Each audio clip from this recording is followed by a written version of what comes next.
I have read a ton of mangas these past few days. I've picked up series with breathtaking panels, creative fight sequences that makes you feel the impact of some of these strikes, stories that hold a special place in my heart. There comes a point in time when one have seen enough animes, they're left with one question and one question only. What do I do now? There's only so much one can handle watching the same thing over and over. Every isekai has a Kirito character, shonens play out the same way, and there's somehow an audience for this.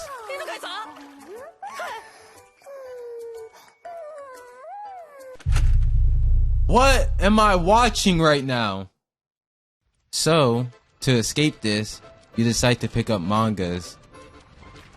Mangas, in a lot of ways, is an art form. It's a tool that takes us by the hand and throws us into another realm. I found some mangas that I consider worth reading, and I'm sure there's at least one manga in this video you can take away. There's mangas with great panels, stories that have you think about life, series that deserves way more attention, and many, many more. I've read up to at least 50 chapters for each of these mangas, and down below I left ratings of each of these series.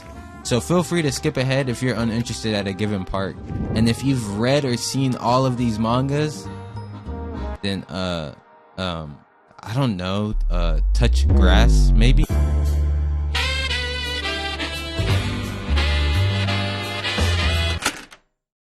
This manga is one of the few mangas I've read that genuinely made me laugh one day, but make me feel completely hyped on another. In terms of plot, the story is very straightforward. The fable is mainly about one person, Sato Akira.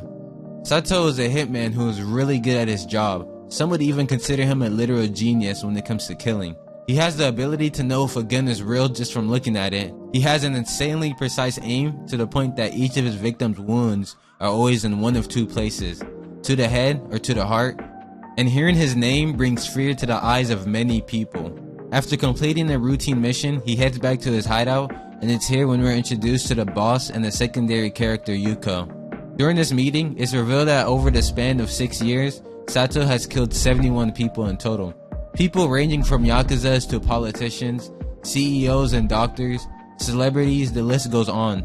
Because of this, the boss decides to place a hold on taking on jobs for a while and tells them to lay low. He hands him a fake ID and tells him to head towards Osaka and experience new things in an unfamiliar environment. But there's a catch. During the time at which he's there, he's not allowed to kill anyone. This leads to Sato coming up with creative ways to deal with various situations. The art in this manga is easily one of the best when it comes to a realistic standpoint. The fight scenes are choreographed in a way that makes each fight exciting, and seeing someone who was once known as a brutal killer forced to adapt to a normal life is pretty damn entertaining. Like, there's this one instance where he comes out of a bar with Yuko, and he's confronted by these two guys wanting to fight. How do you think he handled the situation? Height 172 centimeters, zero experience in martial arts.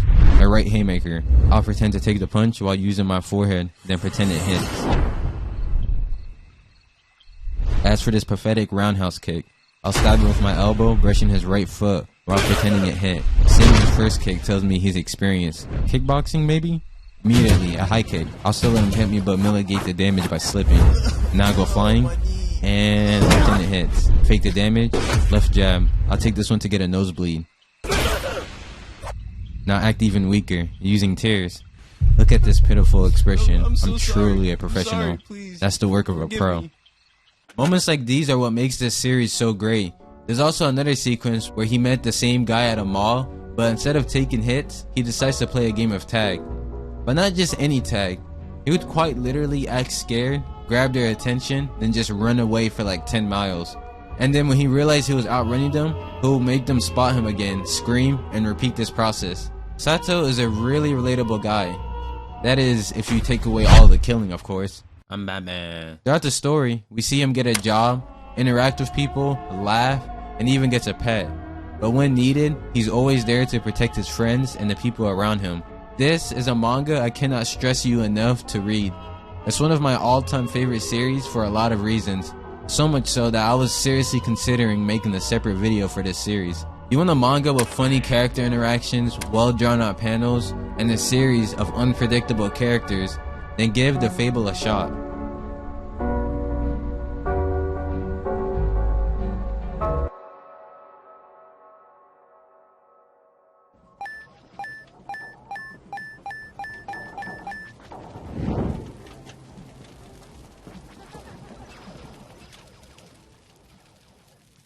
Fun fact, my first encounter with this manga was actually on Pinterest. Bored one day during a summer afternoon, I came across this panel. And let's just say I was invested. Sidooh is a manga about loss and becoming strong. 1855 Japan is not an easy place anyone could just go and live. You're in constant threats of wars, unknown sickness, diseases, and raids. It's not a place best fit to raise a kid, let alone two of them. Gen and Sho are the two main characters of this story. Their mother is sick, desperately wanting to save her. They head out and seek help. But given their mother's status and condition, all the priest can say is, there's nothing left to do but pray. Unable to accept this, they beg once more, and he finally agrees to visit their home. As they're walking to the house, the priest enters the room alone and realizes she has little to no time left to live. Knowing this, he tells a woman to speak with her children one last time and muster up the strength to leave behind one more message. And the last message to her kids would be, take your father's sword and hone your skills. This world is unfair. If you are weak, you die. I'm sorry. With left only their father's sword and the last message from their mother printed in the back of their head, this would start a journey of the two of them forced to become strong and live the life of a samurai. One of the main things this manga has going for itself is its art style alone. The art for this manga is honestly one of the best I've seen in a very long time. Some of the panels in this manga will leave you questioning how did he even manage to draw that. From the scenery to character introductions to all the fight panels are second to none. I am a sucker when it comes to stories of personal growth, and when you add an element of samurais and swords, you got my full attention. Throughout their journey, they face various different challenges. They experience loss from people close to them, get painted on heinous crimes they didn't commit, and are forced to even participate in a death battle for the enjoyment of others. But even after all of that, they still hold on to the fire deep inside of them and push towards their goal of becoming a samurai. This manga is one of the longer ones in this list, with it having 256 chapters. There's so much I want to say about this manga, but given the length and this being just a recommendation video, I would just say give it 10 chapters.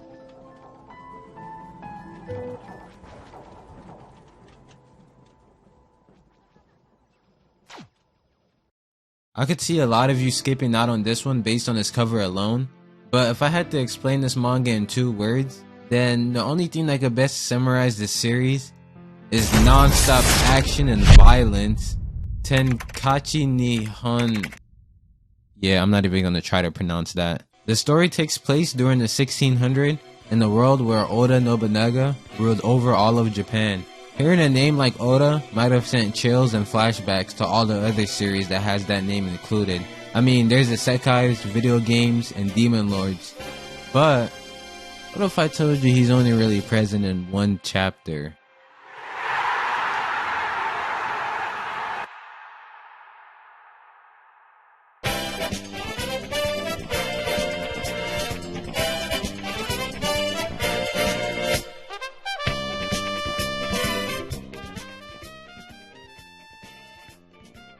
Who is the strongest martial artist in Japan is a question often asked within this manga. Oda is old as hell. Death is approaching him, and he is in need of someone to carry out his legacy. He looks at all of the people close to him, from his loyal retainers to his sons, and calls every single one of them trash. He desires human struggles and thinks the only person fit to take his place is the most powerful warrior. So, he hosts a tournament, but not just any tournament. A tournament where only the strongest survives. In this tournament, people from all over Japan join. You got war legends, foreigners, people from different clans, and a lot of these people each have their reasonings for joining this tournament. Some join to restore peace in their country, others considered geniuses join to reach their fullest potential, while some join to uphold their family's name and lineage. This manga wastes 0 time to start rolling. The very first chapter includes the first fight of the tournament. There's panels in here that are done and drawn in a way that leaves you in a state of awe. Fight sequences that makes you feel the impact of strikes. You're never gonna know how each fight plays out, and the stakes of death lingering makes each fight much more meaningful. Each character within the story has some sort of troubling or dark past. The plot, to say the least, isn't all too unique. We've seen this layout play out in numerous other series. What set this manga apart from everything else is its creative fight sequences. Every fight within this tournament is done in a different environment, so it never feels dull. This ranges from lands to ships, to forests, and even a cage. There's also an element of fantasy included within the story. This guy's body heats up drastically, improving his physical abilities. This guy uses the power of literal gods and universes. This guy is blind but somehow has a domain expansion.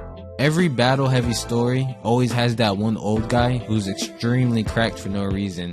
Hunter x Hunter has Netero, Bleach has Yamamoto, Sakamoto Days has Takamura. It's almost illegal to not include them in any action story.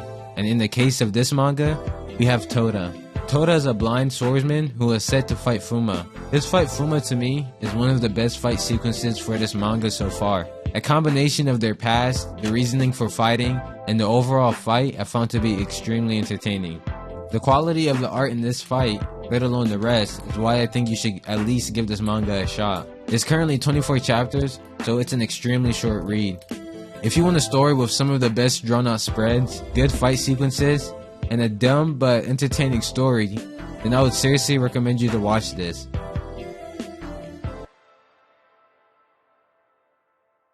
Let's just be honest here.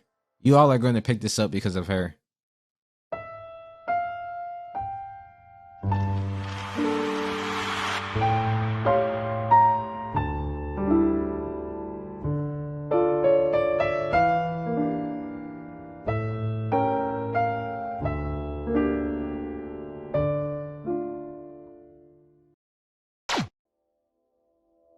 Where do I even start with a manga like Solanin?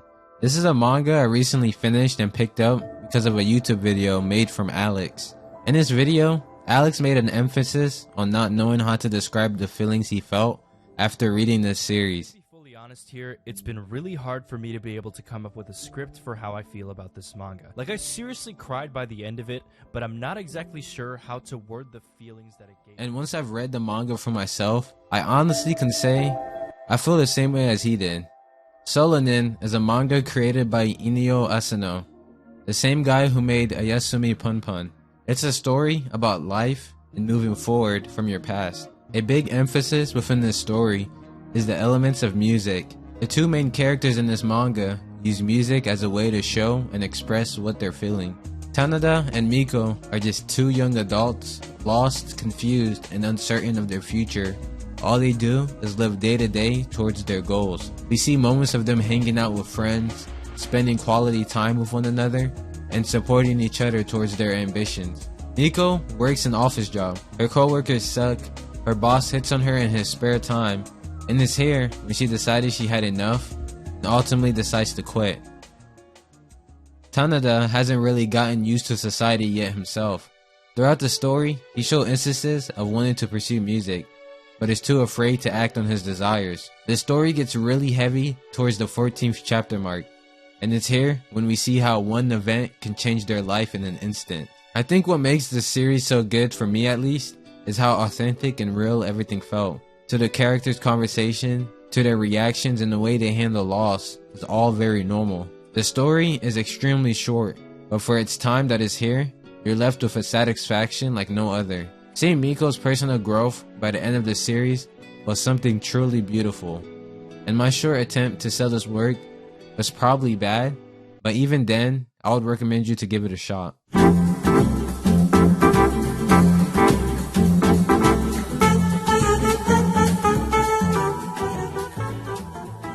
Satoshi is a complete pussy. He accepts debt from people, beats his meat to his brother and his girlfriend, and is easily a target to day-to-day harassment. Komaka, on the other hand, is the complete opposite. She's outgoing, aggressive, and would even pick fights with just about anyone. After saving Satoshi, this started a spark for him, a desire to change. He's aware that he's a good for nothing, but even then, when Tomaka is in trouble, he steps in and nearly cracks his skull open. Sekitou Elergy is your typical romance story. A shy and reserved MC paired with a more independent and strong woman. And as the story progresses, Satoshi develops into a respectable guy. The main thing this manga has going for itself are its characters. It's a story about two young adults. I had a great time reading this manga, and it felt like the closest thing to an actual relationship.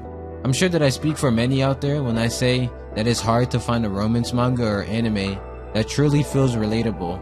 The only thing I could see you not willing to pick up this manga is its art. If I had to describe the art with one word, I would say that it's sufficient. You're most likely not going to be amazed at any of the panels or character depictions, but I think the mangaka does a good job of drawing facial expressions that convey an emotion.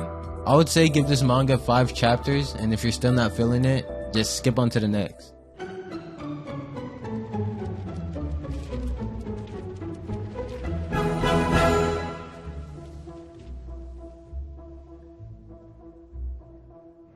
Zetman is a story that traces the lives of two rival heroes, Jin and Koga. Jin is a superhuman known as a Zet. Growing up, he faced various hardships and seen the people closest to him die or get severely hurt. Through these incidents, he becomes sort of a cold person who on the outside pretends not to care, but realistically, he doesn't want to lose anyone because of him. Koga, on the other hand, is a rich and spoiled kid whose only dreams and aspiration is becoming the superhero he grew up watching. Leading up to his first encounter with Jin, his views on justice has always been screwed. Throughout the progression of the story, he goes through multiple trials and is constantly challenged if killing for the sake of justice is right. Over time, his ideology about justice is tested and ultimately develops into his own unique character. Zetman's entertainment doesn't stem from its themes and characters alone. The action and tension between characters and finding out the mysteries and origin of how things came to be is what set this manga apart. It's interesting to read and see how each of their lives as people and their lives as superheroes are entirely different. So you're probably asking, what's the story about? What is a Zetman? And why should I be reading this? Up to this point, I've only been explaining the two main characters. Well, to answer all of your questions, describing the story of Zetman is sort of difficult. When you read this manga, nothing really makes sense from the first couple of chapters. So out of all the mangas I listed in this video, this one takes a couple of chapters to start rolling. The artwork for this manga is easily one of its strongest points. This manga does an amazing job at portraying gritty, dark, and the reality of the world they live in. Everything from its character designs, fight sequences, and the raw emotions of some of these characters are done with a great deal of detail. Zetman is for those heroic action story lovers. It has sort of a western comic feel and takes some heavy inspiration from other classic series like Devilman.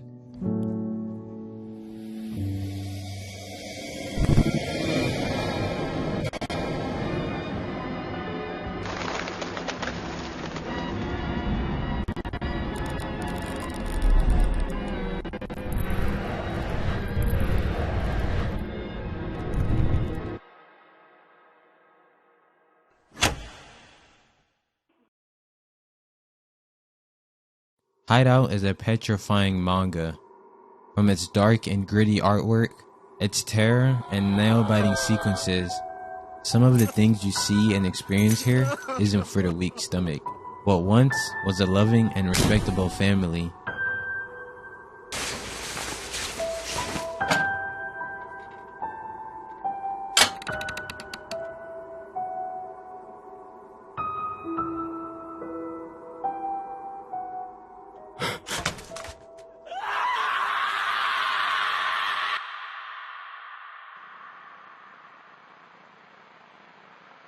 Seiichi is an aspiring writer fueled with dreams and ambition, whilst Mika is, well, she's more of a manipulative gold digger. But after a series of unfortunate events, Seiichi would come to find his life crashing down, replaced in his job, blamed for the killing of his son by not only his wife, but his in-laws as well. All he wanted was a second chance in a family.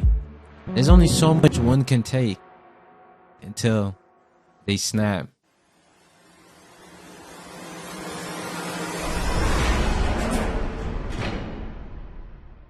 Later in the story, he takes Mika on a trip at an attempt to revive his already broken relationship. Driving to a waterfall, he abruptly stops, and is here where he says, "We're out of fuel. Don't worry, there's a lighthouse a few kilometers ahead. We'll have to walk there and ask for help." Darkness with the sounds of heavy rain and thunder. They hop out of the car, and it was here when Seiichi decided he was going to once and for all kill Mika. She would luckily be able to escape and make it to a cave, and only being followed by him. In the brink of him concluding his revenge, the two of them get hit and get dragged into possibly the worst place anyone could be at. Hideout is a psychological dark manga that follows the story of a man pushed to his utmost limit. If you're a fan of horror, I feel like this is something you might have at least seen or heard of before. There's only 9 chapters, making it 1 volume, and it's something you could finish in 1 sitting.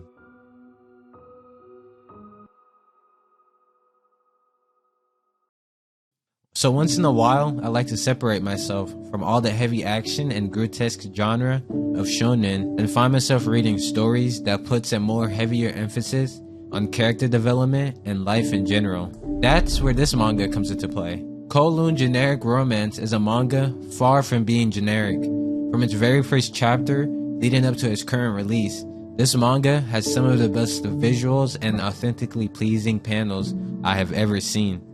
Anytime I read a chapter, I find myself making personal notes to myself like, wow, that water is watering?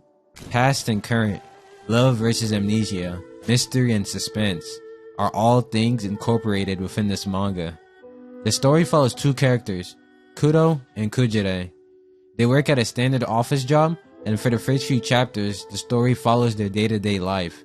They're both complete opposites of one another. Kudo values nostalgia and would rather repeat the same routine every day. He eats the same meals, visits the same places, and does the same thing, whilst Kujire is someone who is always down to try something new. Despite their differences and interests, they still go out of their way to spend quality time together, as friends of course. As the story progresses and the more time they spend with one another, Kujire slowly develops feelings for him, and on one random instance, she finds an old photo of him and this mysterious second girl, and it's revealed that the second girl in the photo was her all along. Well, kind of. Kudo is hiding something huge she doesn't know. Something happened between the two of them in their past, but she has no recollection of it at all, thus starting the main appeal and the mystery aspect of this manga. The author does a really good job at sucking you in and leaving you wanting to know more on what happens next. Why did she lose her memory? Is that even her? Why didn't Kudo mention any of this? All of these are questions that slowly get answered the more you read. If that wasn't too appealing to you, then one of this manga's main strength is its artwork. It's all done in a way that has so much passion, and the vibes I get from some of these panels are unmatched. It's made by the same author who made After the Rain, so you know when it comes to the art department, it's not gonna fall short. I would say give this manga like 5 chapters at least.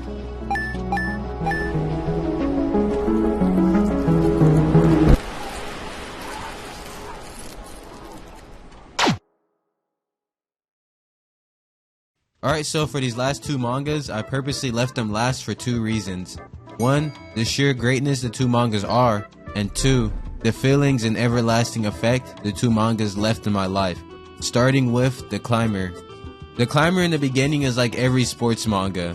There's a quiet and reserved kid as an MC, a big and energetic guy who plays the role of a rival, a teacher, some dark past, you get the point. But don't let that fool you into thinking this is your typical sports anime. It's way more deep than you can imagine. What sets this manga apart from every other sports anime is the psychological aspect revolving this guy. Mori is a loner. He never was truly engrossed or engaged in anything at all. He sleeps in class, lacks social skills, and even skipped his first period to stare at a bunch of clouds. What changed his life and the path he was headed was being introduced to climbing. Now, before I continue, I want to let this be known since it's kinda important on what shifted the manga from being generic to peak. The Climber was originally made by 2 people, Sakamo Shinichi, who was in charge of the art department, and Yoshiro Nobita, leading the story aspect. Now, for unknown reasons, Yoshiro decided, you know what, I'm not really feeling this. and stepped out on working on the rest of the series around the 3rd volume mark. This left Shinichi into picking up the story element, and to say this possibly wasn't the greatest decision would be an understatement.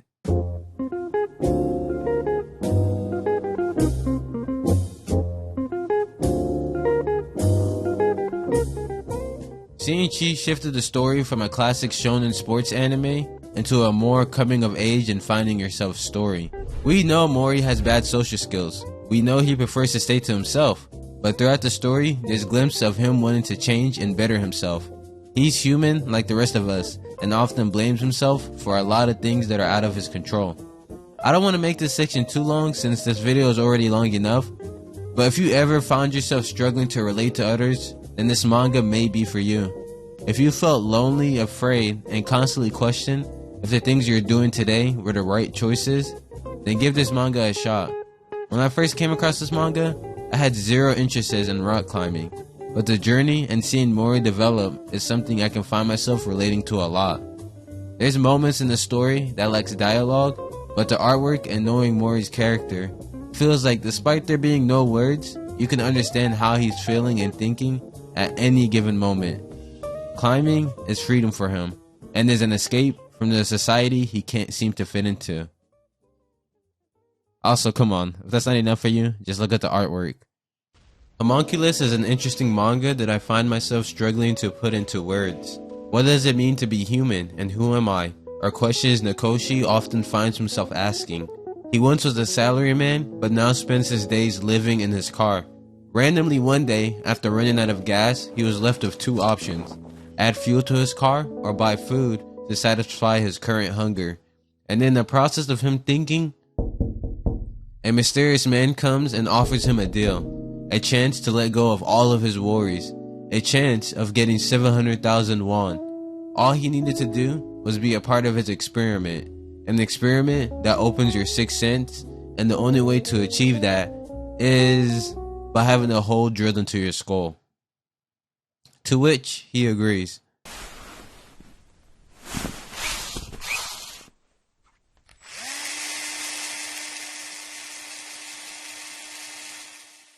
After the surgery, nothing seemed out of the ordinary. They tried going to ghost tunnels, places where people died, but no luck. What seemed to be a failed experiment headed back, a wind of dirt would get into his eye. And when he would look up, he would see things that are unimaginable. He would gain the ability to look at homunculuses, little monsters which reflect the psychology of others and what they truly are in the inside. Homunculus starts subtle, but slowly all the mysteries are revealed. Everything that doesn't seem to fit fall into place later on. As the story progresses, Nakoshi is sort of the bridge between both worlds. I like this manga so much that I did some extra digging behind the mangaka, and turns out Hideo Yamamoto, the author, actually lived as a homeless person for some time in order to be able to credibly include the theme of homelessness in his work. The surgery that awakened his 6th sense is actually a real thing. Trepanning, also known as burr hole, is a surgery invention created during the 1488 and 1516. It's a surgery in which a hole is drilled or scraped into your skull. It's used as a way to treat health problems, but in ancient times it was used as a way to cleanse people who were behaving in a way that was considered abnormal. And lastly, not really a fact about the author, but Nakoshi also eats his own nuts, so take that however you may. 太深了，各位。